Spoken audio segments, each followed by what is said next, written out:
Chapter 11। Police वालों की बातें सुनकर क्लेन सहम सा जाता है एंड तुरंत स्टेयर्स मतलब सीढ़ियों की तरफ भागता है ताकि वो प्रोटेक्शन मांग सके। बट पुलिस वाले जा चुके होते हैं। वो अपने कमरे में वापस आता है एंड सोचता है वो ऑफिसर उससे बहुत बुरी तरह से बात कर रहा था एंड उन्होंने क्लेन को प्रोटेक्ट करने की बात तक नहीं निकाली जो इस केस के लिए की लीड हो सकता है।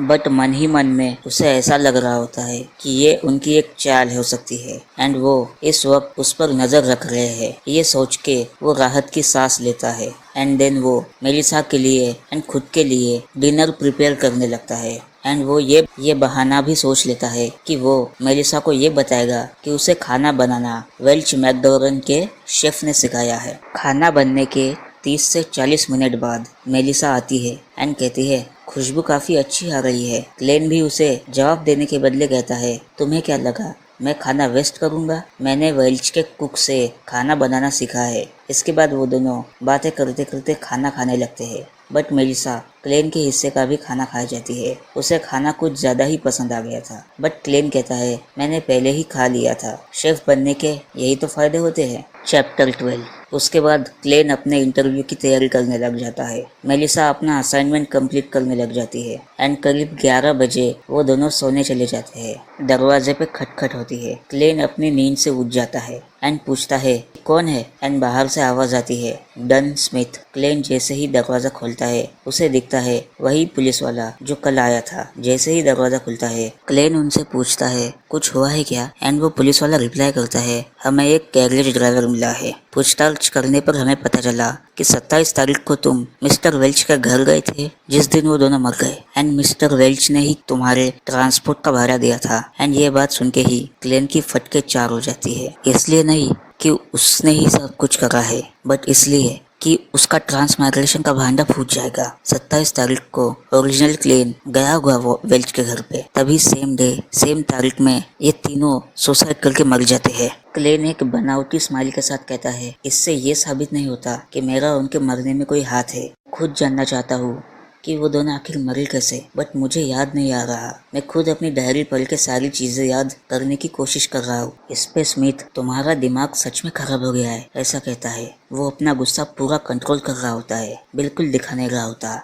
एंड वो स्माइल भी नहीं कर रहा होता। डन स्मिथ कहता है मिस्टर वेल्च की एक रिवॉल्वर खो गई है एंड मुझे ऐसा लगता है कि वो मुझे यहाँ मिलेगी। क्यों मिस्टर क्लेन? फाइनली हमें पता चल गया कि वो रिवॉल्वर कहाँ से आई है। क्लेन अपने हाथ ऊपर उठाता है, हैंड्स अप पोजीशन में आ जाता है एंड जाने के लिए रास्ता छोड़ के कहता है हेड बोट के पीछे। इस पे वो पुलिस वाला कहता है और कुछ। देन क्लेन सब कुछ बताता है कि वो उस रात बीच रात में अपने बेड के बजाय डेस्क पे था, कैसे वो रिवॉल्वर उसे मिली एंड कैसे वो बुलेट का शेल मिला जो जमीन पे पड़ा था एंड कैसे उसकी मेमोरीज तब से गायब है। बट वो अपना ट्रांसमाइग्रेशन एंड गैदरिंग वाली बात नहीं बताता। वो उस पुलिस वाले से कहता है मेरा विश्वास करो मुझे सच में कुछ याद नहीं है। इस पे वो पुलिस वाला कहता है मुझे भी नहीं पता कि तुम कैसे बच गए बट मैं क्या मानता हूँ ये इररिलेवेंट है एंड तू इस केस का प्राइम सस्पेक्ट है। इसलिए अब हम तुझे एक एक्सपर्ट के पास ले जाएंगे जो तेरी याददाश्त वापस लाने में मदद करेगा। वो पुलिस वाला क्लेन को अपने साथ पुलिस स्टेशन चलने के लिए बोलता है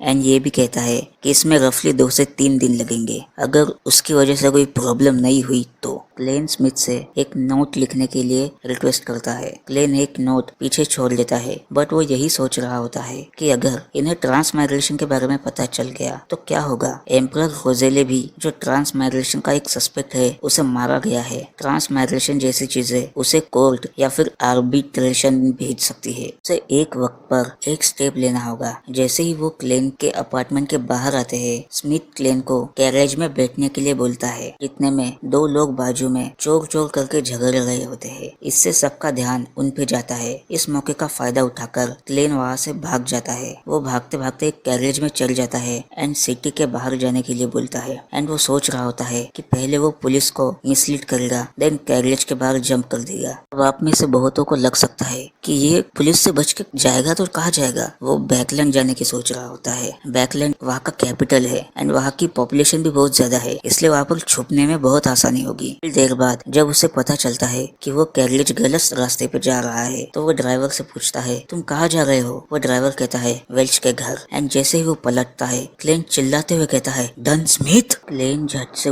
के अपने बेड पे बैठ जाता है एंड हमें पता चलता है कि वो बस सपना देख रहा था। वो खुद से कहता है कि ये सिर्फ एक सपना था, बट एक बात ध्यान देने वाली है कि वो सपना देख रहा था तब भी वो शांति से सोच पा रहा था। ये बात शॉकिंग है क्योंकि ऐसा करना नेक्स्ट टू इम्पॉसिबल है। वो अपनी पॉकेट वॉच निकालता है एंड हमें पता चलता है कि अभी बस रात के 2 बजे है एंड वो अब वॉशरूम जा रहा होता है। इतना भयानक सपना देखने के बाद इंसान मुतेगा ही ना। जैसे ही वो बाहर जाने के लिए दरवाजा खोलता है उसकी फट जाती है क्योंकि उसके दरवाजे पे कोई खड़ा होता है। वो आदमी क्लेन से कहता है, allow me to reintroduce myself, night hawk Don Smith. And हमें पता चलता है कि नाइट हॉक एक डॉन्डर की टीम का नाम है जो चर्च ऑफ एवरनाइट के लिए काम करते हैं एंड इनके बारे में जस्टिस एंड हैंगमैन मतलब ऑड्रे एंड अलिजर ने भी बताया था। लेन स्मिथ से सवाल करता है कि क्या तुम ड्रीम्स को मैनिपुलेट कर सकते हो क्योंकि तुमने अभी अभी ऐसा ही कुछ किया है। बट नाइट हॉक मतलब स्मिथ बता रहा है, नहीं, मैं लगभग तुम्हारे सपने में घुस के तुम्हें नेसेसरी गाइडेंस दे रहा था।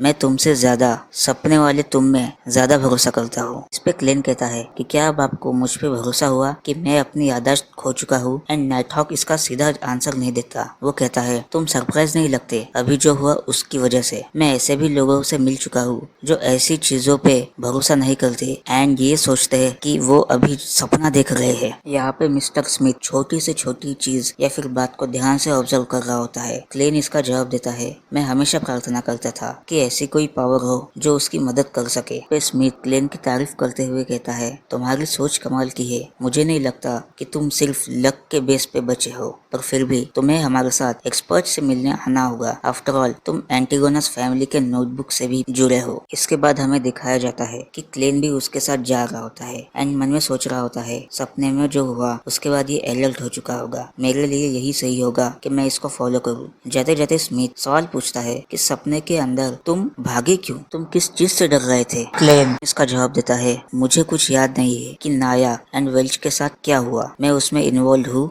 या नहीं एंड मैं डर रहा था। मैं कहीं ये मैंने तो नहीं किया एंड मैं ये बिल्कुल नहीं चाहता था, इसलिए मैं भाग गया। स्मिथ भी उसे शांत करने के लिए कहता है, अगर मैं तुम्हारी जगह होता तो मैं भी यही करता। एंड इसी के साथ ये वीडियो भी यही खत्म होती है। मैं मिलता हूँ आपसे अगले वीडियो में, तब तक के लिए गुड बाय।